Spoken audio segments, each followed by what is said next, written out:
ஐயா, நேத்து நைட்டு ரொம்ப குளிர் அடிக்குன்னு தாங்க முடியாம அவஸ்தைப்பட்டீங்க. அதனால இன்னைக்கு நீங்க என்ன பண்றீங்கன்னா நேரா கிச்சனுக்குள்ள போய் படுத்துக்கங்க. அதெல்லாம் ஒண்ணு வேண்டாம்ப்பா, நான் இங்கேயே படுத்துக்கிறேன். அடம் பிடிக்கப்படாது.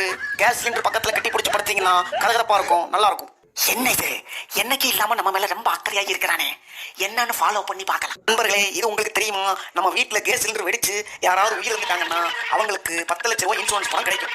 எனக்கு இப்போ அவசரமா 10 லட்ச ரூபாய் தேவைப்படுது. அதுக்காக ஒரு சின்ன ஏற்பாடு பண்ணியிருக்கிறேன்.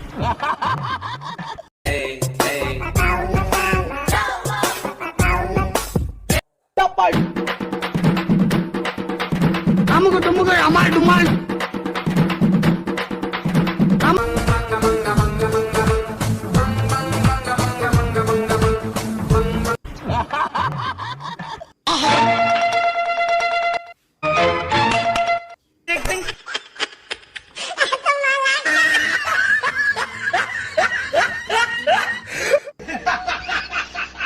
அரே பாய், என்னையா பெட்ஷீட் பாய் தலானியில் அந்த பக்கம் கிடக்குது, நீ தரையில் படுத்து கிடக்குது.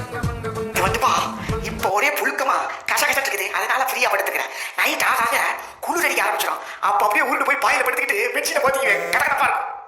பின்னாடி நடக்க போறத முன்னாடியே தெரிஞ்சுக்கிட்டு அட்வான்ஸ் பிளானிங் பண்ணிருக்கிறப்பா.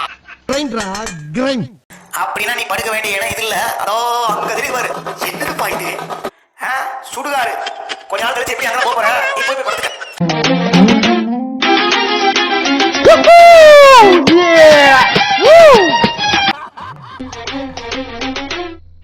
என்ன கிழமை ராஜபேட்டு விளம்பரத்தை போட்டு உற்சாகமா ஆடிட்டு இருக்கிறாரு.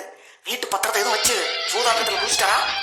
பெருசு சூதுல தருமனே நாட்டை இழந்திருக்கிறான். நீ வாட்டுக்கு ஏதாவது பெட்ல இறங்கி எங்களை நடுத்தரவு நிப்பாட்டியாத. போடா கிறுக்கு போயல, 2 நாளைக்கு முன்னாடி ரிலீஸ் ஆன படத்தை இறக்கிட்டா. எல்லா படத்துக்கு முன்னாடி இந்த விளம்பரம் தான் வருது. படம் பார்க்க போற சந்தோஷம் ஆகிட்டு